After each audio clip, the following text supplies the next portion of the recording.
Wired Axcess. We'll do it live. Wired Access. Do it live. Wired Access. We'll do it live. Wired Axcess. Welcome to another Wired Access podcast. I'm your host, DJ K-Dub Omaha, and to my left, I have 2025, going to be graduating from Papillion-La Vista, the Monarchs, and will be attending Nebraska, be a Cornhusker for the baseball team.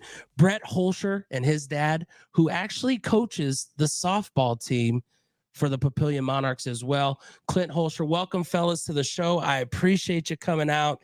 A lot of good things going on when it comes to baseball. And if you think of the 2024 and 2025 class, whether it's Omaha, Creighton, we had Connor Capicci on last week, who's from Gross going to Creighton. And then we had, before that, we had Nick Riggs, who's going to UNO. And now we get to talk a little bit of Lincoln baseball. So we're going around the area.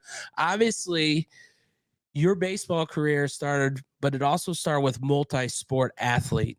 When you think back to when you first started sports, what grew your love to each sport to continue to play as long as you did? I don't really know. Probably loving the game as much as I do, you know. And did your siblings, because you have 3 older sisters who kind of push the family, does that kind of drive you to want to play the sports more? Oh yeah, for sure. They keep me competitive all the time. And when you think of your younger age and you think of between baseball, football, and basketball, what was your early love in sports? Definitely baseball. It's always been my passion. And what drew you to that first? What was your, what's the fondest thing that you remember? Was it like going out with dad? Was it a player that made you really gravitate? What brought you to baseball? Definitely just going out with my dad, going to the park or the facility anytime we could and just working hard at it. So, of course, Clint, hearing this from your own son, it's always hard because everybody is so humble that I always bring on the show. It's not about them. It's about the experiences. And obviously, it's not easy for a dad of 4 kids with sports. What does this mean for you to even just hear him, just even talk? What are some things you remember when he started baseball? Well, I just remember that Brett always loved sports. I mean, he loved baseball. Obviously, that was his passion. But when he started football for a while, he loved that, along with basketball. And being around great families like your family and the others, it's been just a blessing, So he got to be around great kids that had a lot of the same desires, same focuses of wanting to play sports. So that's been a great part of it. But seeing him grow and get better and have the passion to work more on his own and do those things, but getting to be out there to work with him was great too. But now you can see the desire that he'll go on his own or meet up with buddies and do a lot out at Wired training or on the field or wherever. So it's been awesome. Well, and it's perfect that you brought this up. We have a quick little interview from his coach, who has coached him since 9U baseball for the Storm Chasers. We have TJ McDougal. He's going to talk a little bit about the boys and the extra work that they do and what it was to coach Clint Hoelscher. So my name's TJ McDougal, and I started coaching Brett at 9 years old with Papillion Storm Chasers organization. Brett's a competitor. When he was younger, sometimes that got in the way of his success. But I think watching him this year as a high school athlete, watching him work and put in the work in the off season, seeing him take that competitiveness to the next level and make it more an attribute. And I think right now that's probably the thing that's going to separate him from a lot of guys. A lot of guys are competitors. A lot of guys want it. He's starting to put it together at the right time. And with his natural talent, it's just he's jumping off the page as an athlete, and especially on the mound. I think the most rewarding thing to me has been seeing them work together still. So Brett's a Monarch. My son's a Titan. They've had guys that played with them that have been junior Jays, Thunderbirds. They've had guys go to different organizations growing up, yet they still get together. They're at the Wired Training Center and all off season putting in 1, 2, 3, 4 hours a night, hitting, throwing, lifting above and beyond what they do at their school. So seeing people like Brett thrive in that and seeing the other athletes that kind of grew up together push each other, it's rewarding. It's kind of like sitting back as like almost like a dad and the dad to one of them, but a dad and just looking back and going, It's really cool to watch and seeing that competitive nature thrive. And, you know, they work together, but they compete. All right. So TJ talked about you guys getting together beyond the high school. You're a Monarch. You got Kendall's a Titan. You got Grant's a Titan. You got Blue Jays. You have Bellevue West kids, but you guys still come together to those wired training. What has that organization meant to you? And what does it mean to still be able to have that relationship with people you have played with for so long and not be where it's like a hate relationship? Definitely meant a lot, you know, just still get to go train with my buds that I've always trained with since I was, I don't even know, 8 years old. It's just definitely a blessing that I can still do what I love with them. And when you get to do these things at the wired training, what is that facility like for you? What experiences do you get to do? What are some of the things and benefits that you've kind of found in a facility like that? It's great. Definitely helped me grow my pitching where it was and to it is now. And like all the stuff they have there is just great. Well, and I think for you, you know, one connection that I've always had with Brett, he was a part of my son's team for the longest, is we shared a birthday. So I always remembered when his birthday was, and he was always a competitor. But seeing you grow from where you were, you know, there's still fire that is still coming. I still don't think we've even reached close to the peak. What is your goal for your next year for high school? Because you still got 2 years of baseball. You've obviously seen Papillion Monarchs grow this year. They've been a different team than what you've seen last year. What is it going to be for the next 2 years as you finish up your high school career? Just trying to get as close to a state championship or win one with our team. You know, we fight hard and we're just trying to build our program up to be the best. Now, when you see some of the kids do multi-sport, you went from multi-sport to a single sport. What made you choose that type of an adjustment for yourself? What worked for Brett that might not work for those who need multi-sports? Just my dedication and passion to baseball. Just, it's one of the sports I've loved for so long, and I just want to play it for as long as I can. Now, Clint, you've always been, do what you guys want to do. We want to support whatever you do. When you see your kids go from multi-sport and kind of start honing in more, you're a guy who also wouldn't mind multi-sport athletes on the softball side. How do you still accept that that's good for him to do if that's a decision they make, but also be kind of hesitant on it? Yeah, I was a little hesitant. Brett would tell you that. It was tough to see because he was a good football player and a good athlete in other areas too. But you could just see as we talked more and more and just having conversations with him and him opening up that his passion just lied in baseball. And that's what he wanted to do. So he wanted to really focus in on that. And we're like, okay, we're going to do this. We're going to run with it then. But yeah, we do appreciate multi-sport athletes, and he did it for a long time through his freshman year. But this is where he crossed that road where he wanted to do this, you know, and so we supported that, my wife, Jenny, and I. And so we came to that, and then it came to, he wanted to play with Nebraska prospects in the fall, and we did that. And that was a good thing for him being around other like-minded kids too in that arena. And so passion just took off. So like when you said kids from other areas, he's made friends with kids out in Elkhorn, Millard, Bellevue, Papillion. Some people from Lincoln travel for that prospects, right? Like they're not for sure from this area. Right. And when you think of the difference of a select baseball and you go to a prospects, some people question money. We're a family of 6. Money doesn't grow on trees. But to make that jump to that passion, it had to come with a little backing. What was some of the biggest things that you guys felt the prospects added to not just your learning, but to your growth as a player? And then as a father, what support did they give you? Because not all organizations are easy to work with, especially when you're like, okay, this is a big chunk. How's this all going to work? So for you, what's the developing part, you think? The coaching's great there, and they get you around college coaches, and you play good competition every week. Okay. And when you think of that competition every week, where's maybe one of your favorite places that you remember playing with the prospects that you might not have had that experience? Because, I mean, you guys have had experiences. You guys, didn't you do Cooperstown? Did you ever get to do Cooperstown? Didn't? Yeah, I didn't get to do that with Kendall either, but I knew that there was some teams that did, so I didn't know if it was yours. So, I mean, what did the prospects bring, and where did they take you? Pretty much all around the Midwest, you know, Creekside and Kansas City, Iowa, all that. but I think my favorite place was definitely Creekside. Just the competition there was good, and we played good there. Now, are obviously the name prospects, what did it do for you guys to back up the money part of it, to feel that you're getting your money's worth as a father? What did you feel from the organization?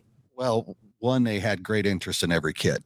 So they were willing to help improve every kid out there. And it was great to see that. And then the amount of practice time, how it was designed and how they did things, for a fall session was awesome. He had plenty of opportunities to not only pitch, but to hit, work on fundamentals of the game. They practiced a couple of times a week. They had multiple coaches there. So there was like 5-6 coaches, and they really ran a very organized practice with guys that were passionate about baseball and passionate about kids. So I thought that was one of the biggest things with that too. And we get that from our high school too. But to go in the fall when you're not playing multi-sports anymore, you didn't know what we were walking into. We'd heard a lot of good things, but that was just an awesome. I know fall ball for me, the level does matter. I've been to where kids want to play ball all year round.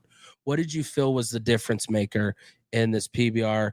Obviously you have, or the prospects, obviously you have everything around it with people that are like-minded like yourself, but they're still looking for that rep to take from you. Was there anything that you felt comfortable with the team you had? Yeah, just all the guys on the team were great, and they'll push you to be your best every day, And then when it came to you getting this idea, you wanted to play for Nebraska. How did all that come to with the experiences you've had, with the people you've been around? Oh man, sorry, my allergies are getting me. But go ahead. How did just being around some of those people really hone you into who you are today and help you with that recruiting idea? Just them pushing me to be the best I can be every day. And you obviously saw Nebraska has some good things working for them. Was there any other colleges that ever interest you, or was it just, this is where I want to go and this is who I want to be? I mean, yeah, there was a couple other ones, but Nebraska has always been home, and it's always been a dream to go play. Now, of course, Clint, D1 college for your son is a big step. It's taking what he's already learned, what do you think is going to be his next big jump that he has to do in these next 2 years to prepare him for this? Is there stuff that you guys might have to do outside of the high school? Obviously, he's doing some on his own with Wired. What's some things that is there guidance from even the college coaches saying, hey, let's start working this? Well, being a sophomore only, not a junior yet, so the recruiting things, they have not really had conversations, so to speak, as far as like them reaching out to us. They can't do that. But it was one of those deals where you lined up with our coach, and then we made phone calls to them. We haven't had that conversation yet with Nebraska, so to speak, but we know things that Brett needs to do. So we're obviously going to get him involved in some more weight training because he's got such a long, tall frame. We're going to keep adding muscle to him. Obviously, every pitcher wants to throw a little bit harder with velocity, but I think the big thing is he's got good velocity right now that I can tell. And that just keep improving off speed pitches, keep improving location, keep having that preparation for those games and that off season to keep grinding. I think that's what he'll keep doing. And I think that's what he's obviously got to do. And Brett, when you think of yourself, everything that I can always remember is you're a silent competitor. You have it, but it isn't like, if they don't know you, they don't know you have it. How does that help you? But how does that also sometimes maybe not bring the energy to your team? It just helps me. I'll have my mind right. I'll be locked, but I don't know. I always bring energy to my teammates. I'm not really that quiet anymore. I mean, I'm kind of out there now. Hey, and it's getting that comfortability is what it's about. What do you think changed in your mind to make you want to be a little more of the vocal type? Was there something, maybe just seeing what you're dealing with as far as you have a lot of underclassmen that are starting to have to perform, and you're going up against teams that have seniors, or else juniors compared to might not even have underclassmen. So is it situations like that, or what kind of flip for? I feel like I just got more competitive, just wanted to get that win for my guys and just pitch the best I can on the mound. And when you think of your confidence, how has that changed and grown in these past couple of years? What are some things that obviously the height has grown. Dad's correct on the size. You'll get the size to match the height. What's some of the things that has helped your confidence? Just believe in myself, you're not gonna be the best every day, but just believe in yourself and know you got the stuff, and just go out there and do the best you can. And when you think of the high school years that you're going through, obviously down with 2, people say it goes so fast. When you're so competitive and you're so into baseball, how has the past 2 years been for you? Has it been a blur? Has it been what everybody's talked about? Or has it been something that you've been able to get the most out of both years when it comes to your baseball? It's definitely flown by, but I think I've got the most out of it. And Clint, when you think of some of the things that your son kind of dedicates himself to the sport of baseball and to his teammates and to the extra working, what does this show that you've obviously instilled some of the right things in, and how does it make you feel? Because obviously as a father, not all kid wants to go and do that extra. They don't feed for that, but obviously he's seen it from you. He's seen it from mom, and those things feed into him. And now it's starting to grow, because before it wasn't this easy to get him to want to go. What does that mean as a father? Well, it means a lot. It's nice to see that he's having success and being noticed, and that, he's had a really good high school start with Coach McCabe at Monarch High, but he's had some other people that helped instill that too along the way, such as, like you brought up, Coach McDougal and the Storm Chasers with Christian Sterling and Scott Povich. And then I think a lot about, like, Mike Silman has worked with Brett a lot in dynamic velocity in the off season. And then obviously Wired with Brian and those guys, and being around like-minded people. He got to be around some really good players. I mean, he's been around those guys and seen Connor Capisi, he's seen Bargo, he's seen those guys. So it's been a village kind of helping doing that, whole thing, keeping him going there on that end of things. But it makes you really, really proud. Sometimes I kind of look back and just have to reflect, because I'm going, man, this was a little lefty out there throwing the ball to me. And now I wouldn't dare play catch with him. It moves too much for my old eyesight. So. Oh yeah. And that was the thing. I mean, I've watched, Kendall had to catch him. He had to catch Riggs, and caught catcher's thumb real easy because of people don't understand how young these kids were with the velocity. Obviously the getting the ball where they wanted, that grew through time, but just the velocity that they've grown.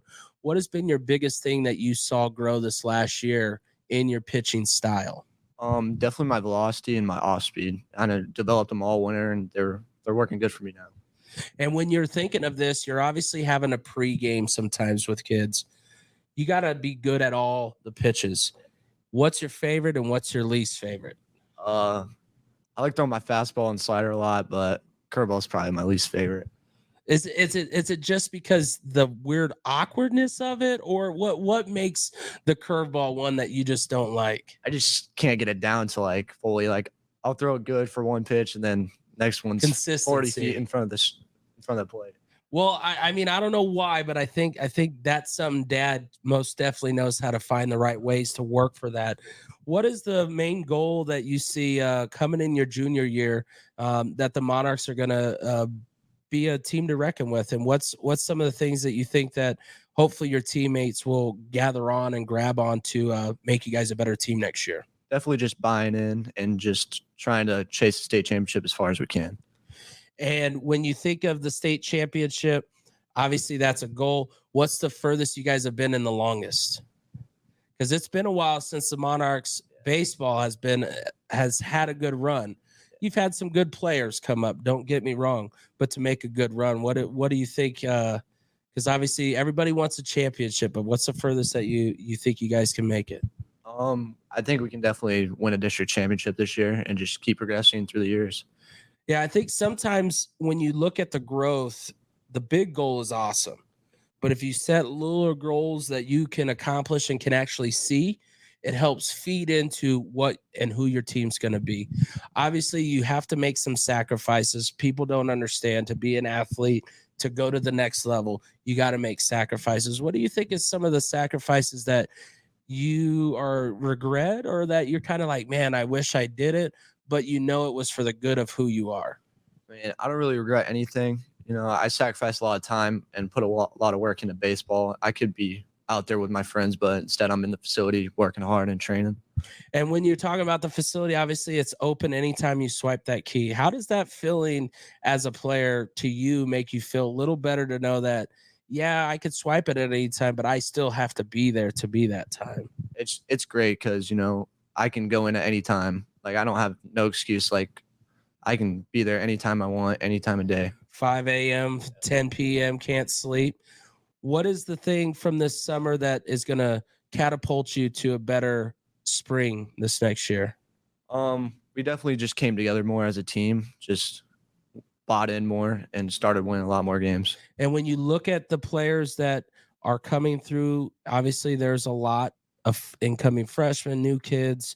You still have the 2024 class that obviously some of those kids are still around. What do you think is your best addition that's coming in as far as the team effort? And what do you think is going to be the hardest thing to work on as a team? Best thing coming in is probably just like our confidence is getting better, but we really need to work on everybody buying in and wanting to be there and just wanting to win. And of course, Clint, you got a softball season coming up. How do you still find the time to obviously mix softball? Because I think you also do the travel ball in the summer. How are you still able to find time to catch some of these games? Is it the technology more than anything? Because, like people don't understand in summer ball, whether it's baseball, basketball, whatever, 7-on-7, it's not where parents go to everything and anything. Like I wish we could. We wish we could. What's some of the things when you look at that as you're finishing your softball career? Yeah, I know it's one of those deals that we're two parents raising four kids just like you guys. So Jenny and I split that up quite a bit, and she goes to a lot of baseball, maybe on a weekend when I cannot. And then I make a lot of the weekday games and I make some of the weekends, softball. I have a little more control of the schedule in the summertime. So with that, I try to make sure we're on the road for 2 weeks and off for a week or whatever, those things. So we can try to work around some of that, but not always. So there's moments when obviously we split up and do that and just, divide and conquer. But technology is a big part of it, obviously, following Game Changer, or if you can catch video. Because the new Game Changer has video, right? For the most part. Right. If someone sets it up, we haven't used it since that part of it, but I think a lot more people have that option.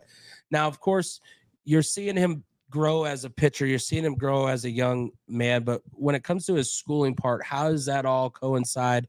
And what's some of the things that you feel is a strength for him? And what's some things as a father you feel he can pick up to make sure that obviously going to UNL, it's going to be a big, it's not just going to play baseball. Yeah. I think academically he's doing fine. I think you just keep maturing, so you want to make sure that you are, putting in the time more on that end of things, understanding where you want to be as a student, that's always a tricky age, sophomore year, so they're working through a few things, but I think the maturity keeps coming along and the academics keep getting better and better, but he's done just fine. But we want to keep working on those things, obviously, because as you and I know, the next level requires that you're doing a lot of that on your own, and kids got to grow and mature into that. All kids do. So that's a good thing. But yeah, he's doing pretty decent. So. And when you say the next level, obviously there's a little more additions. Have you added any watching game film or anything when it comes to baseball? It's not like basketball and football where, for football, we've been watching it since six years old. I don't know why, but we have. Like it's going to make this big difference, and these kids are so consistent that they're going to do the same technique. But for baseball, as you do grow, that's part of your new regime. What do you think about that? And has that been something where you've kind of watched a little bit? I don't really have a lot of access to a lot of baseball film. There's not a lot out there, but it definitely will be once I get to the next level. There's a lot more videos of guys, and you can just see what their weaknesses are at the plate and just attack them that way. Now, when you think of what the Huskers are going to get, what's your biggest thing that you're looking to provide for the state and bring continued growth in the Bolt era? Hopefully, right? That's what we always hope. We never hope for new coaches because that just throws a rim in it. But what's your biggest thing, an attribute that you think you'll bring to the team? Definitely just my pitching and my attitude towards the game. Just try to lead the team the best I can and do the best I can wherever I am. And when you look at some of the kids around your age, even younger, obviously I've interviewed both the Fountain brothers who committed at a young age, 8th grade. You're making a decision, 10th grade, like Dad said, finishing up 10th grade year. What makes the difference this early compared to waiting to see what the offers come from the hard work that you put out? Because I say that because the last interview we interviewed Connor, 10th grade, went in that summer, not a single soul talked to him. And he even went to some of these big viewings where a lot of coaches, and they see coaches talk, not a single soul. And then all of a sudden, 2 years later, now he has a chance to possibly be drafted. You see what I'm saying? What makes it better to decide early, and what's something that holds you from waiting until your senior year? Deciding early just kind of just gets like it over with, and like Nebraska's always been like my dream school, but definitely waiting later, more offers probably come in and probably have more schools to choose from. But I think I'm in a good spot where I am now. And Clint, for yourself, going through this as a father, you've done it with your daughters when it comes to softball. What's been some of the similarity thoughts as a father of him committing early, and what's been some things of going, man, is there something, is it because of his passion? How does the parent side of this go? Well, on the parent side of it, I think you're looking at kids got to go where they want to be, where they're going to be happy and where they're really wanted. And every school one of my kids has gone to, they really wanted them. That's always what I've told kids all my years of coaching, is that if someplace really wants you, that's probably the place you need to be. So I think he's found that with Nebraska, and those guys, the coaches have been terrific when he's had opportunities to talk with them and things like that. But yeah, that's kind of been our philosophy at our house, just do that. And if they really want you and you're going to be happy there, then let's go for it. Well, I do greatly appreciate your guys' time. I appreciate your story. I promise we're going to be watching from afar. The best thing that I loved is I've known you since you're 8, 9 years old. Your growth as a person obviously has made waves. It's made where people are seeing it happen. What do you attribute your number one growth to? Is it your hard work? Is it the support from family? Is it the dedication to where you want to be? I think all three. Support for family is great, and like just working hard and having the dedication. Like you want to be like those guys you see on TV every day. And when you think of those guys on the TV, what's some names that help push you to work harder to be like them? What's some people, whether it's MLB, whether it's kids? I mean, to me, I think it's cool to see like Cade Povich going through his route, but then you have other kids that go direct, direct where they don't have to go the AA, AAA. So like seeing these people from Omaha, like Darren Ruff went right to the Angel. He didn't have to do the slow roll. Like, so who's the guy that you look up to? Definitely like Clint Hoelscher. I look up to that guy a lot. Yeah. And so then when you think of an attribute that he has and that you look up to, what's the number one thing you want from him to be on that mound? Just have the heart he does. He goes out there and just competes every day as hard as he can. Well, he said it all. He said it here. He wants the heart of good old Kershaw, one of the top pitchers in the MLB. You know what? We're going to do something a little different on this one. We just got done talking to father and son. How about we take it to the father side and get a little bit more in depth with how it is being a coach and a father? Check this out. I have Papillion-La Vista Monarchs softball coach, Clint Hoelscher. Clint, welcome to the show. I wanted to bring you on because of a father aspect. I've done a lot of players, I've done coaches, I've done trainers, I've done, anything of that sort. But to take it to a father level for you, to me, means a lot. One, our sons play baseball together. We're always good for back and forth to know that if I wasn't there, you're watching my son, you're prepping him and you're telling him good things. And, when your son was up there pitching and you're sitting way on the far side, I'm yelling, some of the things to keep their minds right. But when you think back to when you first started your growth as a family and you started having kids, was this ever what you thought it would be this far down the road? It's not really what I ever thought it would be. We always had a passion for sports in both our families. Jenny and I did. But then being a teacher for a long time and a coach. So I started out as a basketball coach and a football coach. And then I played football and baseball in college, and sports were just a big part of life, So when the kids got older, it was kind of like, let's go out and let's hit wiffle balls in the front yard. Let's shoot hoops. Let's throw the football around, whatever it might be. So it just kind of progressed from there. And I think part of being like coach, like you said, all those years, and then especially when I became the varsity assistant at Papillion-La Vista High School for softball, my girls started coming a lot, and those girls on that team treated those kids like gold, and they wanted to be just like those girls that were on those softball teams. And so that's been a blessing being there at Monarch High and being the varsity assistant for the softball program for the last 17 years. And so my kids have got to be around that, and they just kind of fell in love with it because they're around those people that love the sport, love the game, and showed them a lot of love too. And when you think of the many years that you've had at the Monarchs, you guys have had a lot of success. Players, coaches, teams, all together.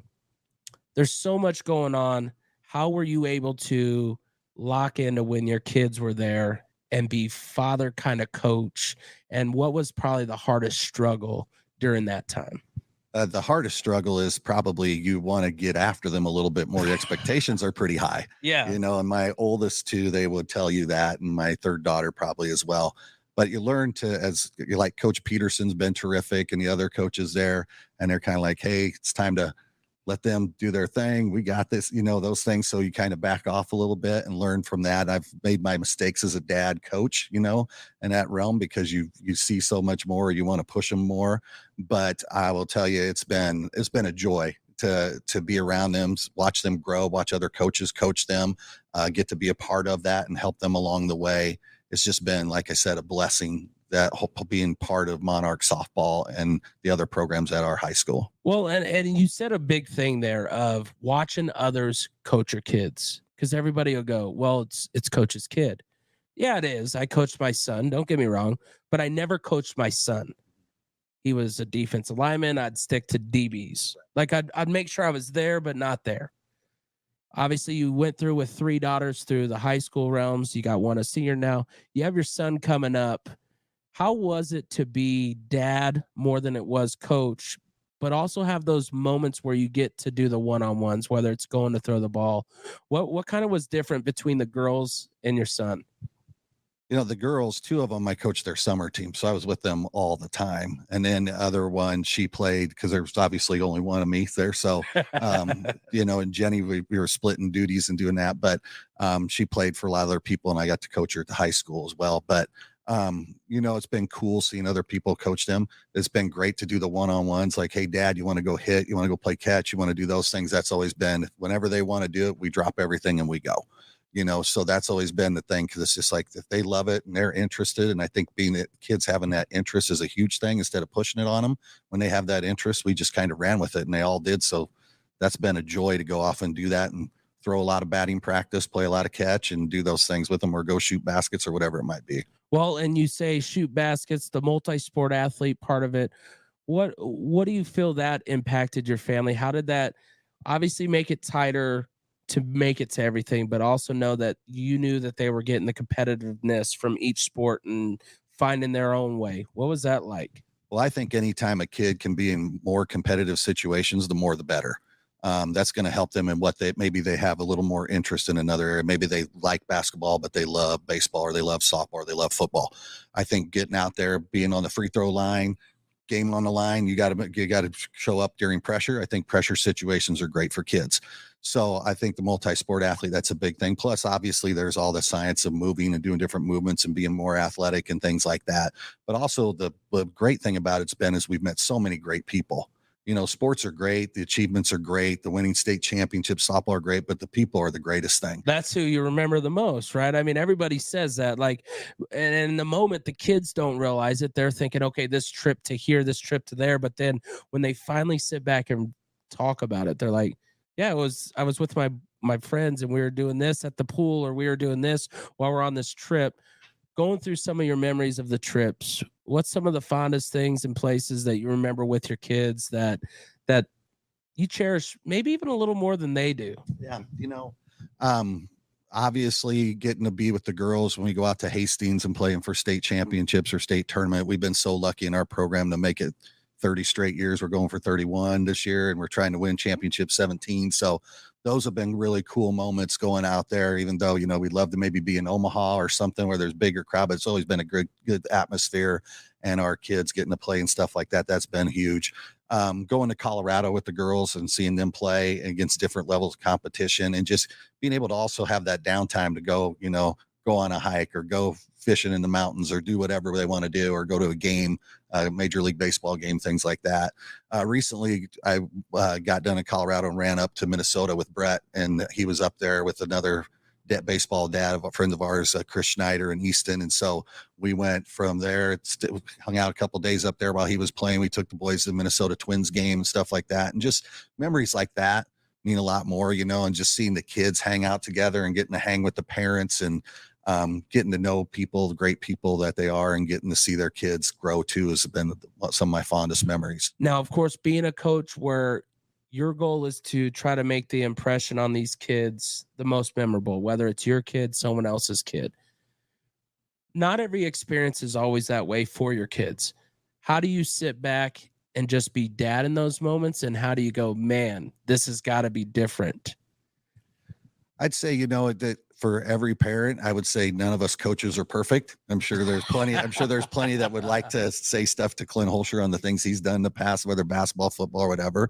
But you try your best. I think the biggest thing as a coach that we're always looking for is that, if they love our kids and they're working hard with them and doing that, we don't have any issue with that. And that's been a great thing. We have not ran into any like that. Every coach that my sons had or my daughters have had, they've been people passionate about the sport, but even more so, they love kids. And that's been great to see them grow under those different people, just like you had TJ in earlier. TJ's been a big influence on Brett. I know that. And he always keeps track of him and things like that. But, TJ loves kids and works them. And that's the kind of what we're looking for as coaches. So a lot of times, I'm around when they're hitting and playing in the field is great. When Brett's pitching, I make my way clear down the other line, a little more pacing around because the girls never pitched, but they've had great coaches along the way in high school, select ball, all those things, and people that still impact their lives. And that's what makes it really cool for us. Well, and of course, your daughters go through the great tradition of the Monarchs. They see a lot of kids go. What brought you guys to that school, and what made you guys make that decision a long time ago that this is where I want my kids and this is where we're going to grow up? Because it's so easy in this day and age for people to find places elsewhere, whether it's one simple thing, maybe my kid didn't do this or this coach said this. And obviously you said the people helped that part with great that you were around, but people still try to chirp in the ear and go, hey, come on across the way. What made you guys go there and stick there? Well, Monarch High is a special place to me and our family. And I was 2 years into teaching when I got a job at Papillion-La Vista High School and at Papillion Junior High back at the time. There was no Papio South yet. Yeah. And so I was coaching basketball as an assistant, and then I'd helped with football at the junior high. And then, kids come along, and then here we go. And doing a lot of things. I was head boys basketball coach for a number of years there, like 99 to 2006, and just kind of became a place that became home. The people you work with, we have great administration. I've worked for all great administrators in the district from the time I started even through to now.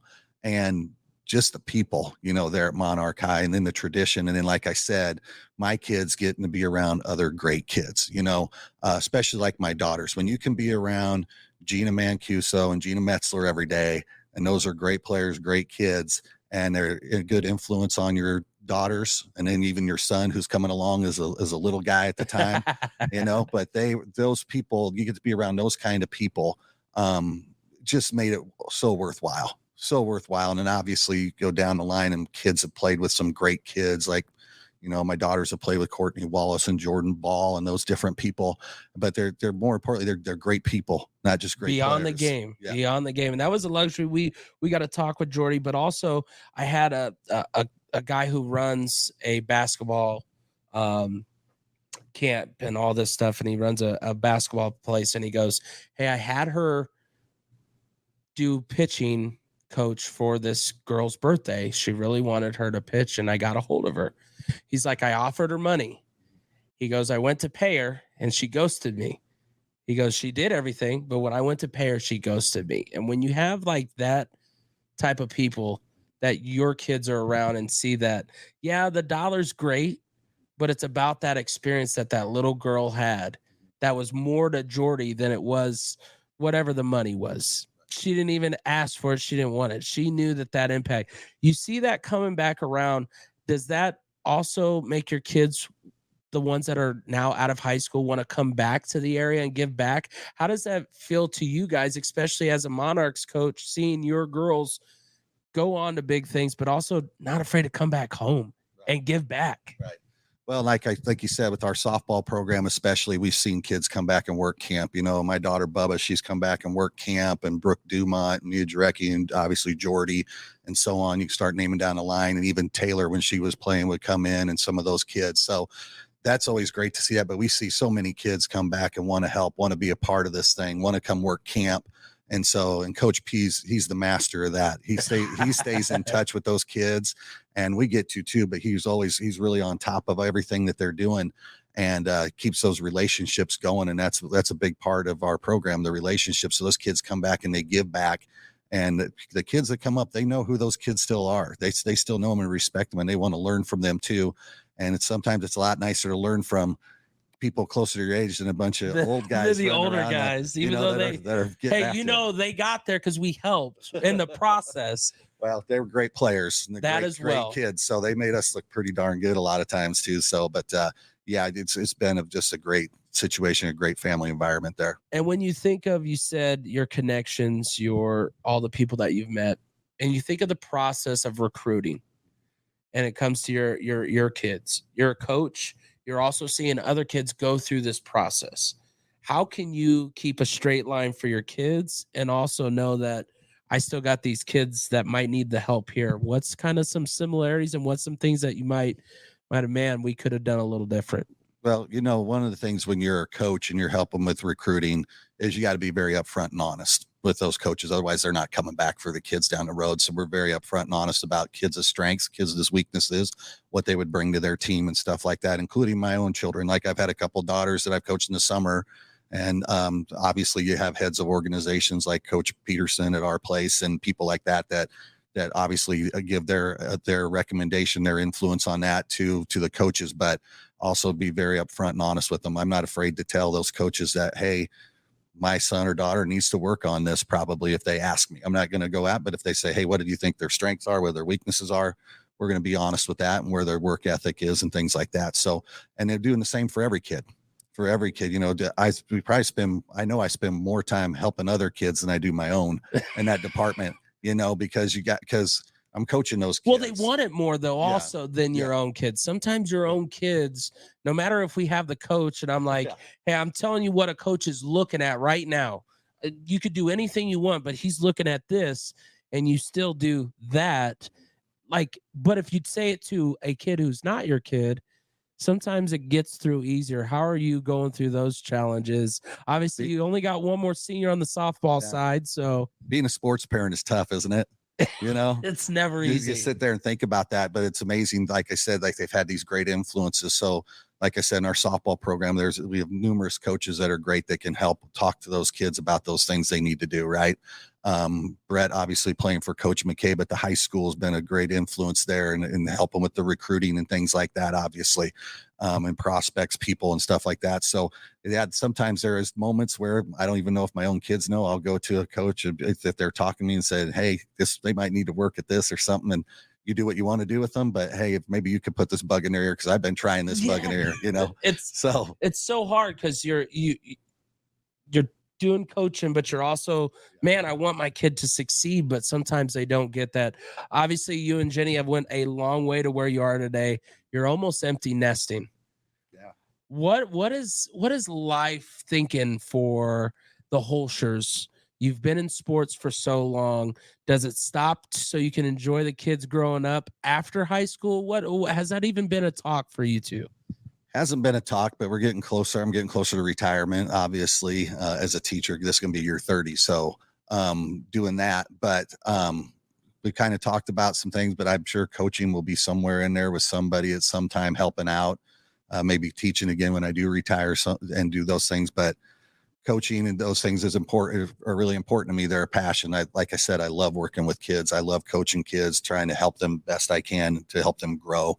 But I do think that too, it'll be nice to just go, like it's been nice with the girls in college, going to just some games and just being dad, you know, sitting there watching them be successful and And it's kind of cool because sometimes it comes back around, they got their coaches and their coaches tell them everything. They'll come and be like, "What do you think?" Well, what did coach think, or first, and then if they say, "Hey, Dad, what do you think?" I might give them a tip once here and there, but usually it's never anything like that. It's just positive because you love to see your kids play. You love to see them have fun with great people. So that's what I'm looking forward to is just there, go out of the house. I get to just go be dad and watch. And when you think of that, what was the very first thing? Obviously, you said you played it in college. You played sports. What was the thing that turned you into wanting to do the coaching side? Obviously, teaching I know is a part of it, but I wasn't a teacher. I just love to be in teaching the game. What turned on your coaching status, and was there someone that you looked up to go, man, that's kind of what I want to do? Yeah, there were quite a few influences. Obviously, going on being a college football player, baseball the whole time, football for a couple of years, but those coaches influenced. But Coach Bovey was my coach at Hastings College at the time, and he was really good. I enjoyed him and enjoyed the experiences he had. And so he had baseball camp, and I thought I'd be a business major. Next thing you know, I'm out there doing baseball camp going, man, I really like this.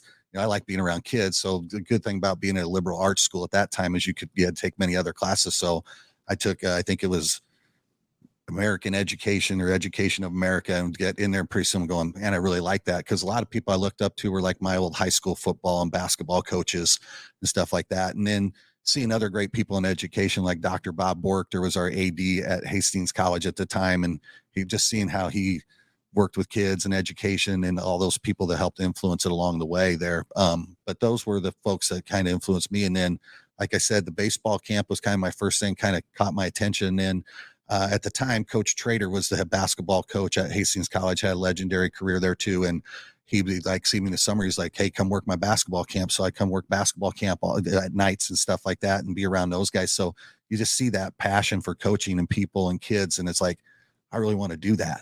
I really want to do that and kind of help that competitive fire. Cause I was kind of like thinking, what am I going to do with this thing when I'm done? Yeah. A lot of people never think beyond the game. Obviously you knew you were getting the education, but you really thought of what the game could give back to obviously yourself. What is it like for the wife through the whole time? I know I could say from experience, I was a football coach for 8 years at a high school level. There was 3 months, maybe 4 months where it was almost single mother, not on purpose. It's just your schedule because we can't just stop working. It isn't like we just go coach. How do you reflect on that these past many years that you've been a coach, and how do you see that changing here in the future? Yeah, well, she's been the rock of our group, of our family. She's always been like, I got to go coach. She just I just go, it's like, I got to go to this, go to that. But she's just always been terrific about that. And it's not always easy, as being a coach and having a family and stuff like that, as far as that, when you're dedicated to those kids. But I remember she would go to all the games. She would be at different things all the time. Bring all the kids there, but yeah, a lot of times at home, I remember when I was head basketball coach, there was a lot of weekends where she was running the show, and I'm off coaching basketball or whatever, but she's been terrific with that. And just always understood that this was kind of a passion of mine and that I love to do. And I love working with kids. So, and she loves sports and loves kids too. So it's been a good fit. So there's been a saying that many have said, oh, I can't believe we're almost done with the sports. Have you thought of that saying? Because to me, it's not a saying I want to think of. Like, I don't take my kid to practice and just go, oh, I'm great. They're there. It's not a babysitter. It's an investment as a parent. It's time knowing that, hey, I'm going to show this is important, just as important for us. Have you thought of that saying that people say, man, because some parents, they think we're so busy that we don't want to be busy. You know what I'm saying? Like, they're like, gosh, can't believe we're almost done with the sports. No, I want more. Yeah. It's going to be a tough transition for myself. It really is. And Jen probably too, because we're used to going to those things. We're used to being around our kids, seeing them compete. Like I said, it's a blessing to be around great people like your family and the other families we've met along the way in all the sports the kids have played. So when it's over, I don't know. It's going to be hard. It's going to be very difficult to just be like, hey, I'm done. I'm going to have to do something. Well, I mean, the good thing is you got a lot of kids through a program too. Like, you have your own kids, but you have 17 years of kids, and they're hopefully future kids coming through.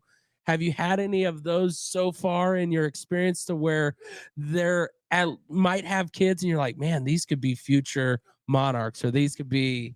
Yeah, it's kind of crazy. I'm at that point in my career where I one of our really good football players at Monarch High, he comes in one day and goes, "You had both my mom and dad in English class," and he's going to be a senior. So, and he's a great kid, but yeah, just those are like you said, it's an extended family. It's an extended family, and love those kids. And it's great to see that they're some of them are starting their own families now and coming along and doing that and coaching them. So that's one way I look at it too, is it's like, man, I need to be out there with those kids. I love working with those kids. I love coaching those kids. I want to be there. So coaching is not going to go very far away, I don't think, wherever I'm at. Now, you think of the time that you've had at the Monarchs. Obviously you have a great staff around you to be a part of this, and it's probably not even a thing you think of, but what's the legacy that Clint Hoelscher has and will have left as a Monarch teacher, coach, and someone that's an example of what it means to be a Monarch through and through? You probably have had job offers. You probably had people talk to you. Hey, come out west. West looks good. Not talking Bellevue West or anywhere, just anywhere but where you are.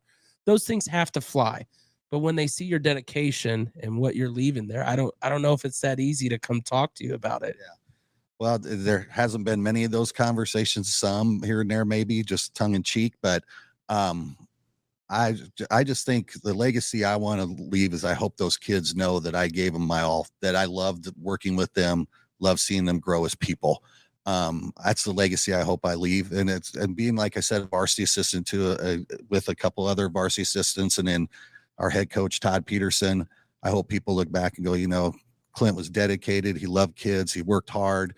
He left a legacy of you come to work every day. You come to work every day and put your best foot forward no matter what. So I hope that's something that rubs off on kids, because as we know, life can take its turns and all that for us. So, but if I'm really a believer, maybe some people are not as much anymore, but I'm really a believer hard work pays off, and you just got to be persistent, stick with it, and persevere. So, and you never know what could come of it. That is for sure. So of course we'll get you out of here on this. You have your moments with your kids that you've experienced that not everybody gets to experience on the softball or even a baseball or even basketball court. What's the number one thing that you'll remember from each one of your kids so far to this date that that was a moment you got to take in? Like I could tell you mine to the T was a 4th down play where my son made a stop to win a game, and he's running off the field and I get to pick him up. Like, you just, boom, it's in your mind. You won't ever forget. Right. Those moments of being able to put gold medals around 3 of my daughters at state tournament, those are huge moments, with the hugs and moments like that. With Brett, there's been moments like in baseball or football when he was growing up where he makes a good play or pitched a great game and comes up and you see the smile on his face that he's proud of what he's done, and just being there and be able to pat him on the back and do those things. Those are moments that never go away, and it's emotional. It's one of those things that you look back on. It's just burned into your mind, I think, as a parent and as a coach. And so it's something that it's fun to hold on to and think about. And those are the moments I'll miss the most, and also being there when they're down, and helping them out, being there to help them when, hey, that sometimes not everything goes the way you want it to. And sometimes you got to work through adversity, and teaching those things. Those are things that I'll miss as well. I think as a parent, the hardest thing to know that you want to teach is adversity, but with a lesson, not just adversity because of the situation, but where's the lesson after it? Well, once again, this is a Wired Access podcast, another Hurrdat production. I'm your host, DJ K-Dub Omaha. We have future Nebraska Cornhusker pitcher Brett Hoelscher, who's currently a Monarch, Papillion-La Vista Monarch. And then we have his dad, Clint Hoelscher, who is a coach of the softball Papillion Monarchs as well. We appreciate your time, and we'll see you next time.